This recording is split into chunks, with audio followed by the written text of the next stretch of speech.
All right, everybody. Hey, welcome to lesson two on our marketing boot camp. Today, we're going to continue to focus on how to build a huge distribution list of qualified leads.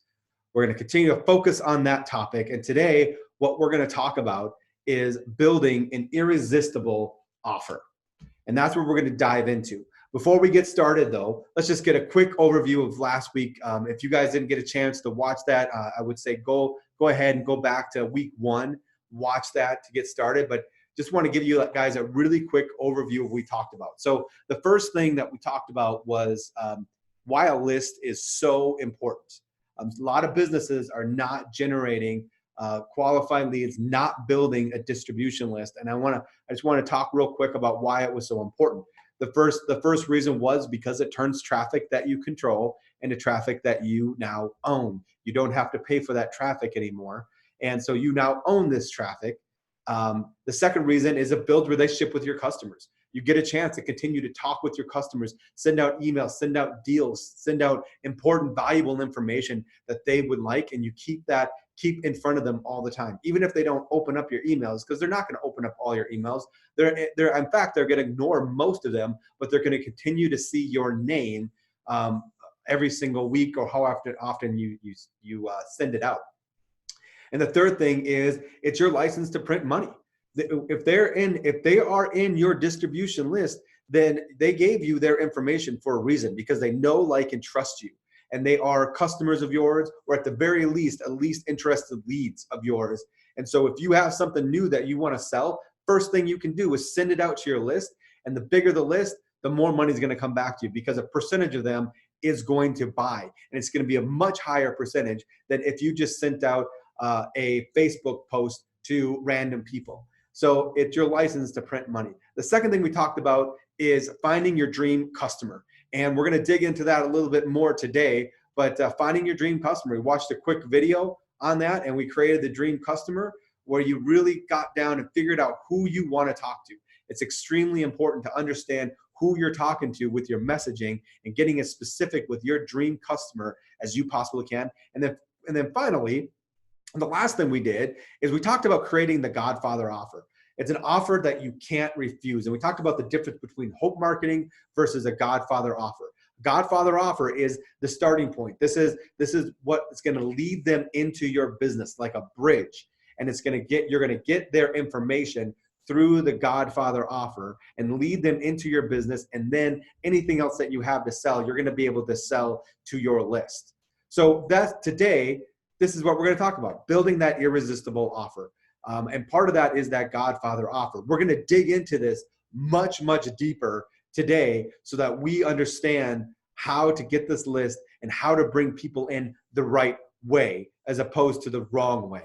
And so that's what we're going to get into. So let's dig into this real quick. So building your irresistible offer. So we're going to talk about the new opportunity that we'll create. Identifying your target market. Like I said, once again, going back to creating your dream customer. We're going to look at the customer journey and when we want to find them within that journey. And then we're going to do, then you do some wild brainstorming, and I'm going to give you a process in which you can do to create these offers, and that you'll be able to lead people into your funnel. So I want to start by telling you guys a story. A few months back, I was at a seminar, and there's about 30 of us in this seminar. And the leader of the seminar gave us just a little hacky sack ball. And he said to us, what I want you to do is you have 3 rules. He played a little game, and he said, you have 3 rules. Rule number 1, everybody in the room has to touch this hacky sack ball. Rule number 2, it cannot be passed to the person next to you.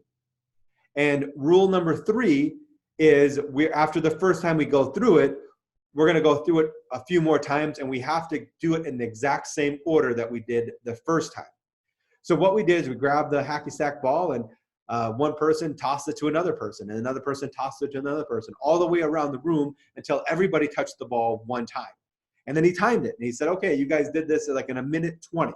Let's see if we can do it faster. So of course, we already had the order, and we did it quite a bit faster. We did it like in 45 seconds. We went through, and they said, okay, let's see if we can do it faster.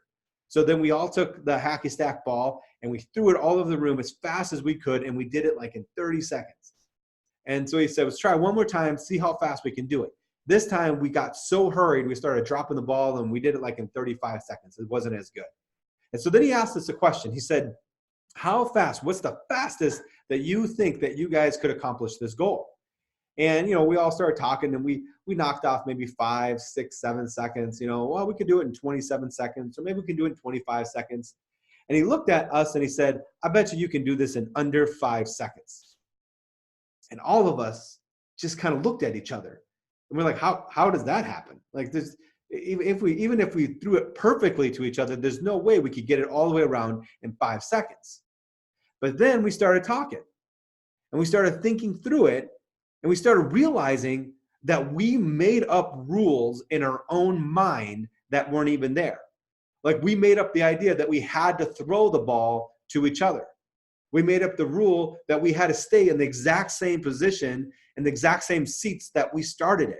He never gave us those as rules, but we thought that those were rules. We all put these rules in our head, and there were other rules that we created when we did it. So after we realized that and we figured out how we could do it, we talked about it a little bit and we ended up getting in one circle. The guy who started held the ball and all he did is run in a big circle and slap the hand with the ball. Everybody had to touch it really quick. He spun around. We did it like in 3 seconds. And we realized something. The reason why I tell you this story is because we realized something is that we made up rules that hindered us from doing it at the highest possible rate. Same thing though, when it comes to marketing. And when I go through this with you guys, that's what I want. That's the kind of attitude or the thought process that you need to have, is you need to get rid of all of these unwritten rules that you have created about your business, about how you sell your product, about who you sell it to, how it works. Wipe that, and if you can, have a clean slate when it comes to marketing and when it comes to business. Just know what your business sells in general and have a clean slate about how you can sell it. And with that, you can start thinking outside the box and creating a new opportunity, a new idea that you've never thought before, never thought you could sell before, once you really start thinking about this. And so that's why I share that story with you. It's not easy to do, I get it, but that's something that hinders us. Those are roadblocks we put in front of ourselves that keep us from succeeding what we really want to succeed, and how we double, triple, or even 10x our business in the future is by letting go of these rules that we have. So with that, I want to jump into this and start teaching you each of these steps that you go through. So ultimately what we're going to do is we're going to start very broad, and we're going to get more and more narrow, more and more niche as we go into this. And what's nice about this is this structure, it's not just something that you create one time for one person and that's it. This is a structure that you can create 2, 3, 5, 7, 10 of these. You can create one every single quarter, however many you want, but you can create several of these that continue to drive in more customers. You just go through this process, get it built, and then you send it out there and let it run. And then they'll constantly bring in more and more leads for you. Some will work, some won't, and you just keep working on it until it works. And then you can make another one, and then let them go until you have enough that you're really, really growing your business. So we're going to start, first of all, with the new opportunity. Now, I just realized that I typed in opportunity way too fast, so it looks like opportunity. So I totally spelt that wrong, so forgive me for that, but we're going to ignore that for now.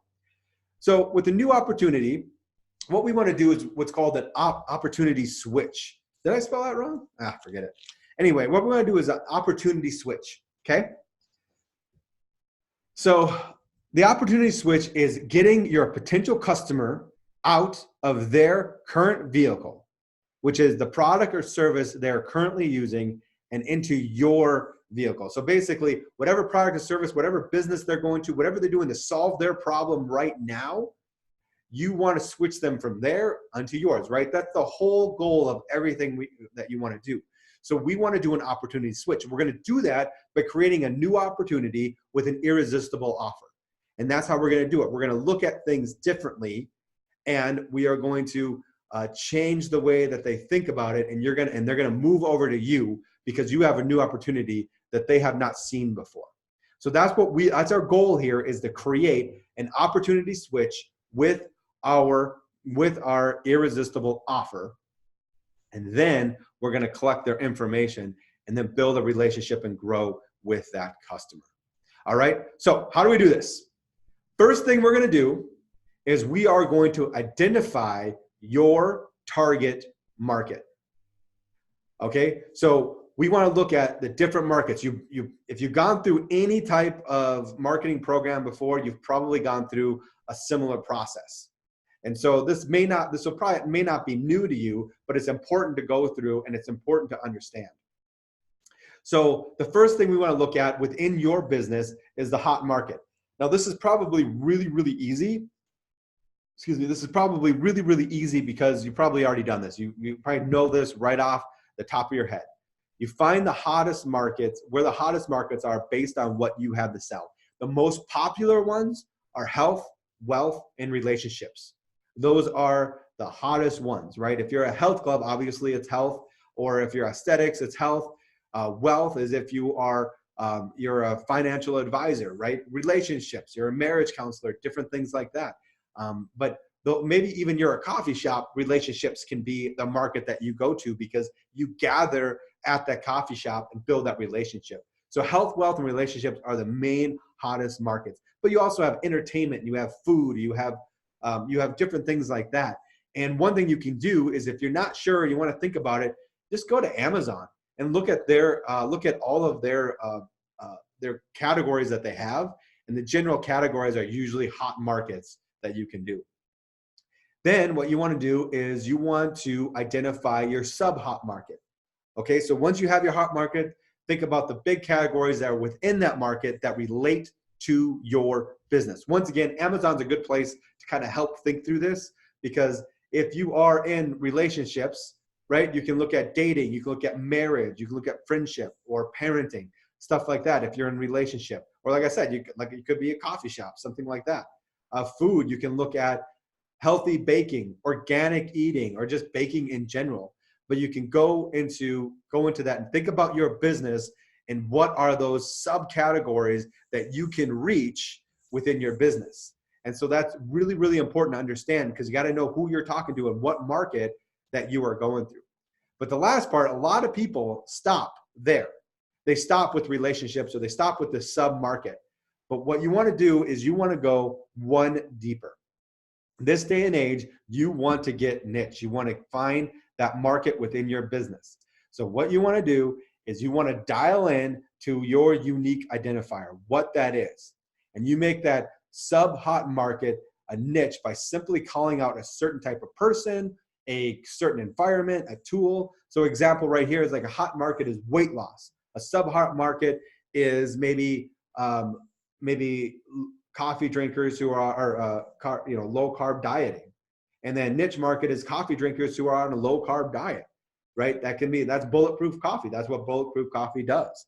And so you want to find this this niche market that you can really, really talk to within your business.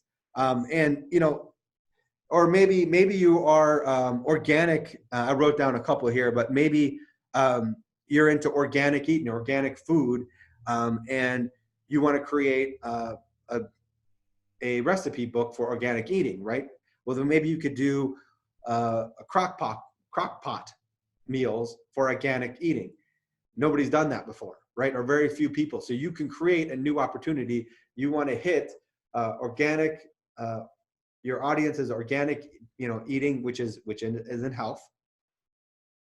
Who can make crock pot meals, who are really, really busy and want to make crock pot meals, right? So really you want to get deep into your business and kind of figure out who you can talk to.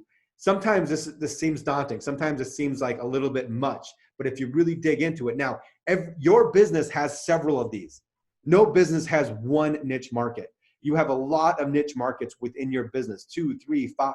I've talked with eye clinics. I've talked with orthodontics. I talked with construction companies, right? And I've been able to find different niche markets within it. I've talked to a lot of businesses who say, hey, my market is 18 to 80, right? Anybody who can breathe is my market. That may be true, but there's a different offer and there's a different message for each piece of that market. With an eye clinic, we looked at going talking to children who and be able to help their eye health with little children. So we can go to children with that. We talked about women or moms who don't have insurance and they have to go to maybe a lower class eye clinic. And so we gave them an opportunity to come to a high class eye clinic at a good price, right? So maybe we want to talk to women with little to no health insurance to be able to cover their eye care.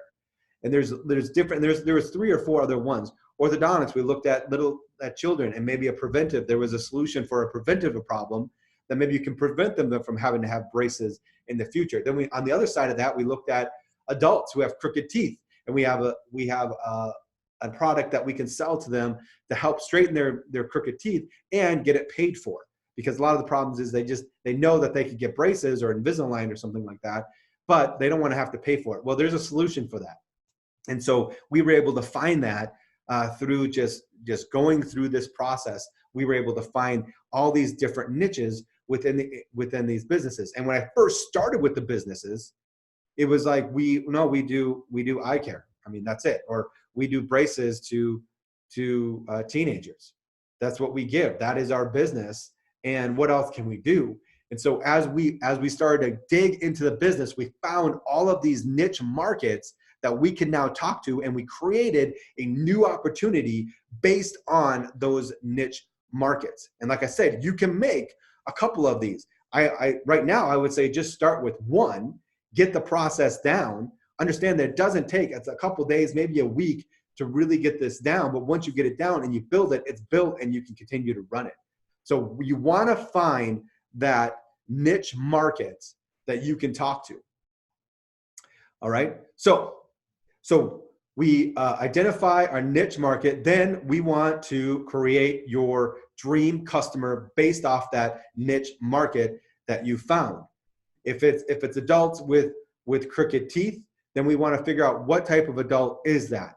What type of person do we want to talk to? Do we want to talk to men? Do we want to talk to women? What do they look like? All those things that I talked about back here, finding your dream customer, you're going to go through this process right here and figure out how old are they, gender, income, where do they live, what type of clothes do they wear, favorite music, marital, do they have kids, do they not have kids, what is their dream in life, what's important to them, what's not important to them, what is their biggest fear, all of those things. Every single niche is going to have a different dream customer that you are going to want to relate with and be able to talk to.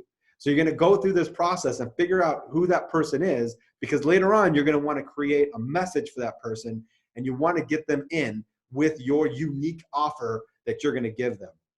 So we want to find that dream client to talk to after we've already identified our niche market. So that dream client within that niche market. And I know this might feel a little scary. It might feel like I'm ostracizing everybody else that I could sell to. But the truth is a mass or a general message to a mass audience just doesn't work anymore. If you're selling to 18 to 80-year-olds, if you just have a general message of, hey, come on in, we have the best customer service. We've been around for 25 years. We'll help you with whatever problem you have, and we're very general. People are going to ignore that because it doesn't speak to them personally. It doesn't elicit emotion from them, and they can't relate to that. So that's why we have to get as specific as we possibly can, so that we can relate to that person and give them an opportunity, give them an offer that they can't refuse. I talked about before, the better the offer, then we can give them a bargaining chip. And the better we understand the person who we're talking to, the better that bargaining chip's going to be, and the more successful that we're going to have. The more general it is, the harder it's going to be to sell, if it sells at all. So we create our dream customer. The next thing is we have to think about is, where do we want to reach our customer on their buying journey? Excuse me. We want to reach our customer on this buying journey. So where do we reach them? Okay, there's 3 points that we can reach them at. The first point is the easiest. This is what's called the low hanging fruit, and this is the hot traffic. Okay, pretty much this is pretty much the traffic that you own for the most part. But this is people who know they have a problem, they know what that solution is, and they know about you, and they already trust you. All right, they understand that you're the person that they can get it from. So maybe they just haven't purchased yet. So this is hot traffic that knows about you, knows about the problem, and haven't purchased this specific thing. They may be people, they may be your current customers who are already purchasing something else from you, and now you have a new opportunity that you can share with them, and they're going to be very, very high likely they're going to buy from you again because they already know, like, and trust you. So this is low hanging fruit. Usually you don't have to do much marketing to these guys other than just offering them, hey, this is our new opportunity, this is what we have, and they say, yep, and they buy it from you. So the hot market is the low hanging fruit.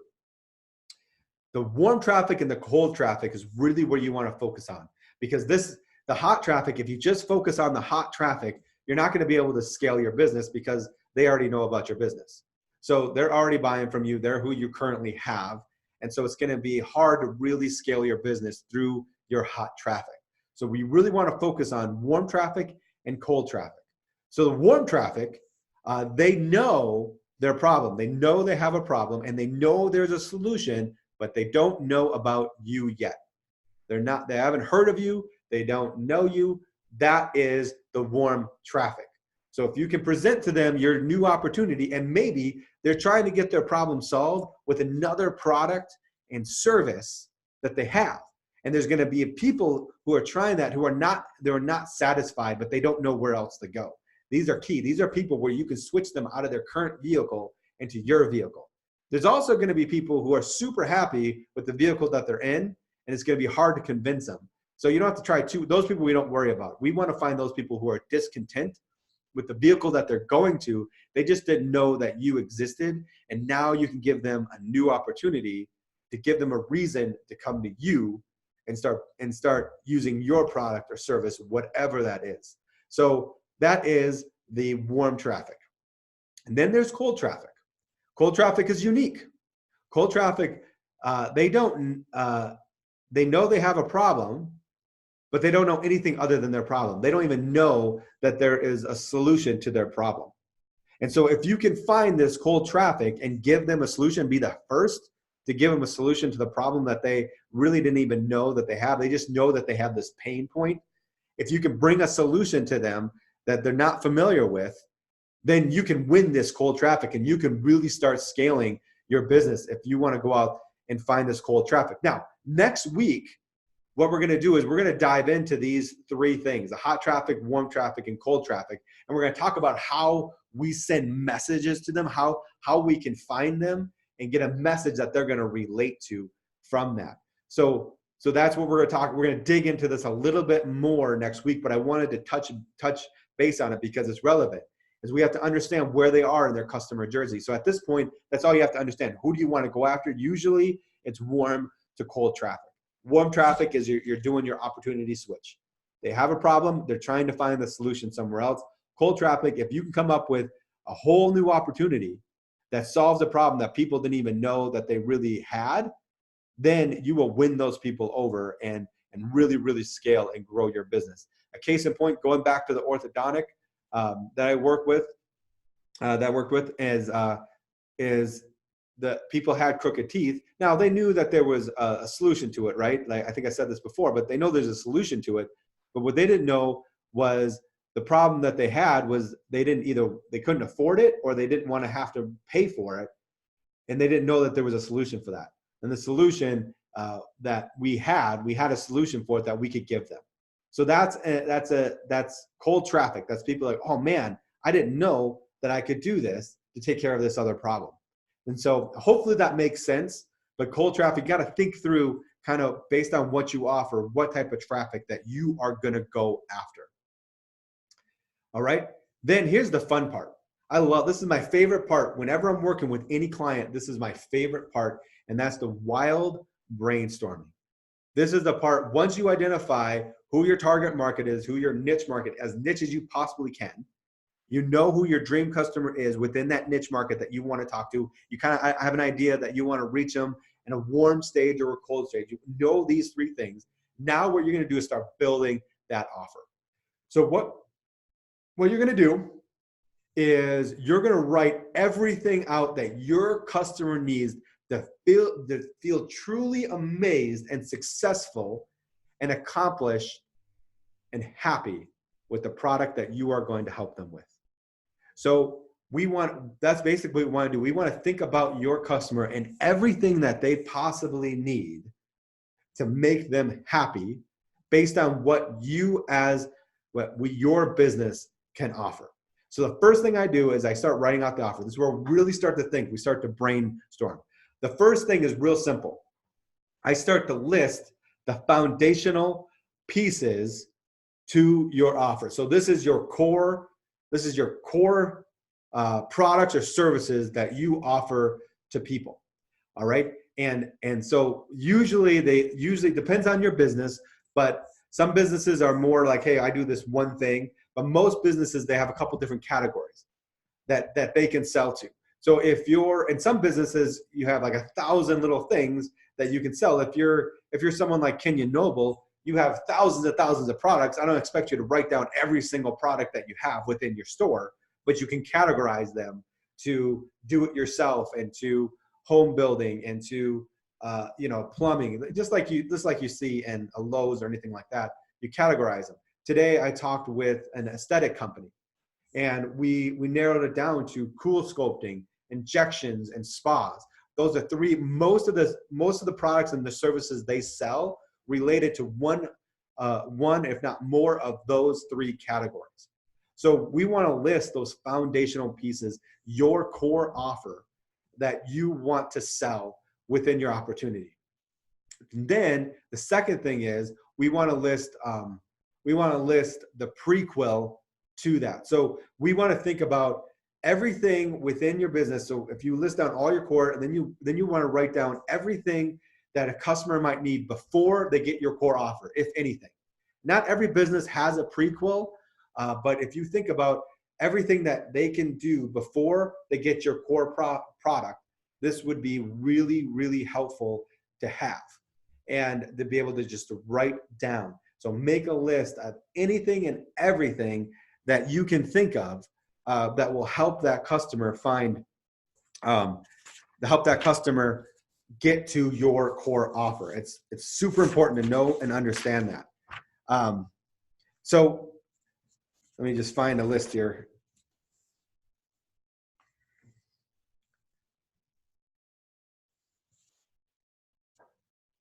So yeah, that's what you want to be able to find. All right. The next thing is bonuses. Now, a lot of times what this can be is these are just little things that you might sell, little things that you can have that don't cost a lot, but they can get with it. So like if you're at a salon, right, your core offer is going to be, it's going to be a full makeover. Maybe that's your core offer, is a full makeover. But afterwards, you have bonuses. You have skincare. You have highlights. You have hair products that you can sell, just like you see all the time. Add on all of those bonuses. Write down everything that could go with your core offer that could be a bonus to that would help the experience for that customer. And the last one is VIP add-ons. This is not for everybody. This may not work with every single business, but it works with some. And so a VIP add-on is not going to sell very often, but it's something that is more expensive, but it's something that would make their experience amazing that you could sell them. Just putting everything together and just making this awesome experience for them. Usually it's pretty crazy. Most people aren't going to take it, but a few might take it. And it could be something that, could cost as much as $100, $150. And they may say, yeah, I really want that. This is kind of your hyper buyer. This is someone who just started buying from you and they get really excited. We're going to talk more about that next week. And we're also going to talk about how we place all these. But this week, all we want to do is just make a list and brainstorm. That is it. Pretty much just write down, whenever I do this, I just write down everything I can think of that you can offer a customer. And I start to just categorize them a little bit as foundational, as anything prequel, as any bonuses. Sometimes that's like the after, but any bonuses that they can get with it. And then if there's anything really, really cool that you could sell them as like an add-on, that's, you see it all the time. There's nothing new, and you see it in the real world. Many years ago, I used to work with AT&T, and I did this all the time, right? They came in to buy a cell phone from me, and I would show them and talk to them about the type of cell phones that they have. But then I would share with them, here's some bonuses, right? You need a case. You need screen protector. These are bonuses that we can get with it. So we create a bundle that will give you this case, this Bluetooth headset, and this this screen protector that you get with it. And then there was VIP add-ons where we would say, hey, now we have this this Bluetooth speaker to play music on or be able to talk to people on. We have this tablet that you could get with it. And we had these VIP add-ons that were like $200, $300 that we'd offer. Most people wouldn't take it, but every once in a while, 1 to 5% of people say, yeah, I'll take that. And they bought it. And so we just took them through this sales process. Like I said, this is nothing new. We're just going to take these same ideas and we're going to put it online, and we're going to use them to grow a distribution list and to create some sales. So this is important. Now, one thing I want to mention, it doesn't mean just because you list everything out, it doesn't mean that you use every single thing that you're listed into this offer. No. Actually, it's the exact opposite of that. You don't want to use everything, but it's good to have it all written out, everything written out in a way and categorized, because if you want to build more of these, all you do is take these offers and take these pieces and you start to build new offers and new opportunities for people based on what you have to offer. And sometimes you can dig in and you can find something you never thought about before, and you can just make something up that you could offer that you didn't even think before in the past. And so that's why you do this. That's why this brainstorming process is really, really good, is so that you can have right in front of you everything you can possibly do, and you start to mix and match and build a new opportunity based on everything you currently offer within your business and based on who you want to target. So they start to fit together like a puzzle. Right now, I don't want you to worry about that. You might want to start to jump in and start to create it. I don't want you to do that quite yet, because next week we're going to talk about building a funnel. We're going to build that front end funnel. I'll talk about the idea of a front end funnel and a back end funnel. But this front end funnel that we build is this, we're going to use these pieces to place into this funnel. And there's different types of funnels for different types of businesses based on what you have. Some funnels are kind of long, and you have your opt-in page, and you have an upsell page, and you have a downsell page. You have all these different things. Some funnels are super simple, where you have your Godfather offer. They give you the name, their email, and then you just send them to a thank you page, and then you schedule an appointment with them. It just depends on your business, but that's the art of everything. But the science of it is we're going to create this into a funnel, and we're going to start placing these offers into that funnel, and we're going to build that front end funnel where we can build that distribution list, give them an irresistible offer. We're going to make some money, or at least break even on our marketing, so we can create marketing dollars with that, as well as get customers. So that's a little precursor to what we're going to see next week. But this week, your main job is to think about those things, really narrow down who you want to talk to, and then write down everything you have to offer. And then we'll take those pieces next week and finish building out your funnel and building out your irresistible offer. So like always, if you haven't yet, go and I'm going to send out an email as soon as this is processed, probably tomorrow. I'm going to send out an email. I'll have the workbook pages that you can download. I'll also have this video uploaded to tomorrow. So you'll see that email tomorrow. For those of you who are not on the live one, doesn't matter. By the time you see this, you've already got the email, but I'll have it all out to you tomorrow. So just go into the members area, log in, you'll be able to watch these videos and keep going. So, hey, thank you so much for your time. I really hope this helps. If you guys have any questions, I will be doing the marketing morning at 7:30 on Tuesday. Sorry about last week, or this week actually. I had to do it on Wednesday because some personal issues that came up. But next week, I'm going to do it at Tuesday at 7:30. you can sit down with me. We can go over and start writing out your offer. I'll be happy to go through this process with you, help you think through it, because I know it's new and it may not make a ton of sense. So I would love a chance to just sit down with you and help you figure it out. So come visit me 7:30 to 8:30. I'll be at Scenic Brew Coffee and ready to help you out. All right, you guys have a good day, and we'll talk to you next time.